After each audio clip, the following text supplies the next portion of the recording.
plus vous êtes intelligent, plus une certaine manière de penser devient dangereuse. Cette manière de penser ressemble à ceci: je dois mieux comprendre avant de passer à l'action. Je dois l'étudier davantage. Je dois d'abord mettre mon esprit en ordre. Les personnes intelligentes disent cela constamment, et tout le temps qu'elles le disent, elles croient que c'est de la sagesse. Mais ce n'est pas le cas. C'est un piège avec un déguisement très sophistiqué. La personne moyenne, celle qui ne sait pas grand-chose, se lance simplement. Elle essaie quelque chose, échoue, ajuste et réessaie. Elle n'a pas le luxe de l'analyse sans fin parce qu'elle ne porte pas avec elle une bibliothèque de raisons d'attendre. Mais la personne intelligente, elle a lu les livres, elle a étudié les exemples. Elle peut voir 10 façons dont cela pourrait mal tourner avant même de commencer. Et donc elle attend. Et elle continue à attendre, appelant cela de la rigueur. J'ai vu ce schéma se produire plus de fois que je ne peux en compter: une personne avec de vraies capacités, un vrai potentiel, une vraie intelligence, restant au même endroit 5 ans plus tard. Pas parce qu'elle n'a pas assez travaillé mentalement, mais parce que tout le travail mental ne s'est jamais transformé en mouvement physique. La réflexion n'est jamais devenue de l'action, et les années ont passé. L'écart entre ce qu'elle savait et ce qu'elle avait construit ne cessait de se creuser. Il y a un coût à l'intelligence dont personne ne vous avertit. Quand vous savez beaucoup, vous savez aussi beaucoup de raisons d'être prudent. Vous pouvez voir le risque, vous pouvez cartographier le côté négatif, vous pouvez construire un argument contre presque n'importe quel mouvement. Et si vous ne vous attrapez pas à le faire, cette capacité volera tranquillement votre élan avant même que vous ne réalisiez qu'il est parti. Pensez-y de cette manière. Chaque fois que vous comprenez quelque chose de nouveau, votre cerveau l'enregistre comme un progrès. Vous ressentez la satisfaction d'apprendre. Vous avez l'impression de progresser. Mais apprendre et avancer ne sont pas la même chose. Vous pouvez passer 5 ans à devenir plus intelligent et n'avoir rien à montrer dans le monde réel.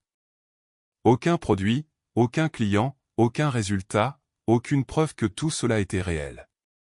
Juste un esprit plus aiguisé et un compte bancaire plus vide. Le piège est conçu pour se sentir comme une responsabilité. Il est déguisé en diligence. Cela ressemble à « je veux juste m'assurer que je fais ça correctement ». Mais ce que c'est réellement, à sa base, c'est une manière de remettre à plus tard l'inconfort de l'action en substituant le confort de la pensée. Et les personnes intelligentes sont exceptionnellement bonnes pour cela. Elles peuvent maintenir cette substitution pendant des années sans que personne, y compris elles-mêmes, reconnaisse ce qui se passe réellement. Voici ce que vous devez comprendre sur le marché: le marché ne vous paye pas pour ce que vous savez. Il vous paye pour ce que vous livrez. Il ne vous donne pas de crédit pour vos préparations, vos recherches, vos sessions de planification, ou votre compréhension de la théorie. Il ne répond qu'à l'output. Et une personne avec la moitié de vos connaissances qui agit 2 fois plus vite obtiendra 2 fois plus de résultats pendant que vous êtes encore dans la phase de planification, en vous sentant productif. Il y a aussi un coût psychologique à une préparation prolongée que les gens reconnaissent rarement. Chaque mois que vous passez à préparer sans exécuter, quelque chose en vous commence à se ramollir. L'urgence s'estompe. L'excitation de l'idée originale devient familière. Et les choses familières perdent leur pouvoir de vous émouvoir. Ce qui était autrefois électrisant devient une routine. Et vous commencez à vous demander: peut-être que je ne suis pas si sérieux après tout. Mais vous l'êtes. Vous avez simplement investi votre sérieux au mauvais endroit.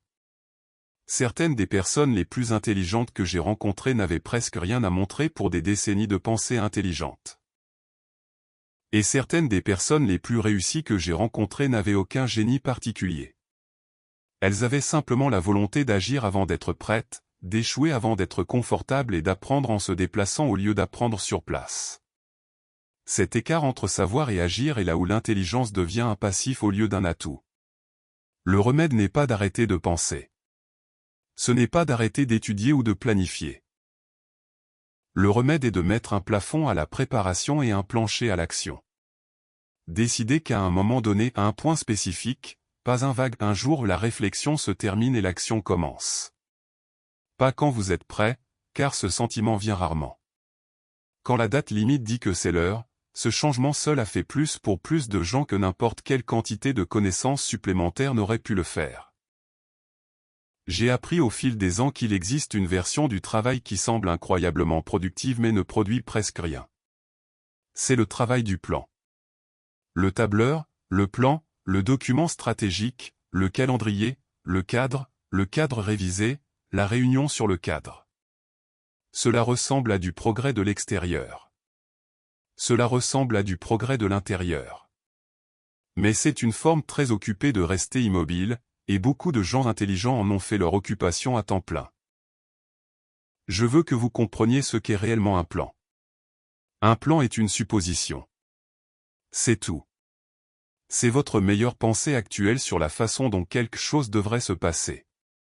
Et votre meilleure pensée actuelle est toujours incomplète parce que vous n'avez pas accès à toute l'information dont vous aurez besoin tant que vous ne serez pas réellement en train de faire le truc. Le plan ne peut vous emmener que jusqu'à un certain point.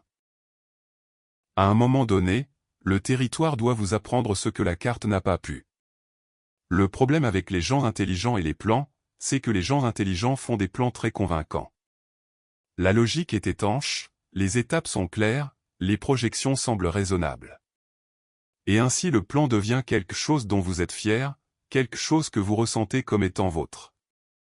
Et maintenant il a un poids émotionnel. Maintenant ce n'est plus juste un outil. C'est une partie de vous. Et cela rend très difficile de laisser le plan devenir rugueux, de le laisser devenir sale, de laisser le monde réel l'ouvrir et le remodeler. Parce que voici ce que le monde réel fait à chaque plan que vous faites, il l'ignore. Le marché ne se soucie pas de votre cadre. Le client ne se comporte pas comme vos recherches l'ont dit. Le calendrier qui semblait réaliste dans le document s'effondre dès la première semaine de mise en œuvre réelle. Et la personne attachée au plan considère tout cela comme un échec, alors qu'en réalité, c'est un retour d'information. C'est le seul retour d'information qui compte, celui que vous ne pouvez obtenir qu'en bougeant. Il y a aussi une dimension sociale qui rend cela encore pire.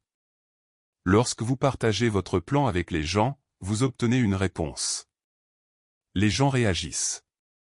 Ils ont des opinions. Ils posent des questions. Vous l'affinez en fonction de leur retour, puis vous le partagez à nouveau. Et cette boucle partagée, affinée, partagée, affinée commence à ressembler à de la collaboration et à du progrès. Mais aucune session de planification, peu importe le nombre de gens intelligents dans la salle, n'a jamais construit une entreprise, lancé un produit ou changé une vie. Seule l'exécution fait cela.